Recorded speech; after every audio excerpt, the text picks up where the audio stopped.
जी अस्सलाम वालेकुम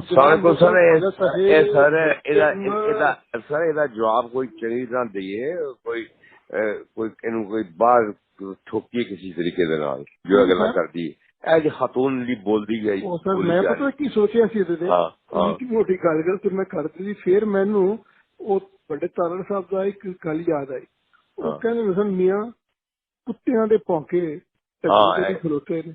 ये भी गल ठीक है, जो एक जवाब तुझे जगह देता है ये रवायत है। दूसरा मेरी जी है ना, मेरे से अल्हम्दुलिल्लाह अली भी शुक्र है, वो करे जगह कि मैं बेयर कर सकना ते मैं कोई कंफ्यूज या जाके डिप्रेस नहीं होना। जो लोड़ पाएगी ताना सी कह देंगे खारिजा कुछ धमाका कर दे, तुसी कर देना, मेरे पता तुसी मैं दस देना, बस मैं अब जो कहोगे उसका हो जाएगा। हाजिर हाजिर एनी टाइम यू लाइक हाजिर खाए साहब। और मेरे भतीजे ठीक ठाक ने? बिल्कुल जी, अल्लाह बिस्मिल्लाह ने कहना कि नान शक्रान, जरूर, मोस्ट वेलकम।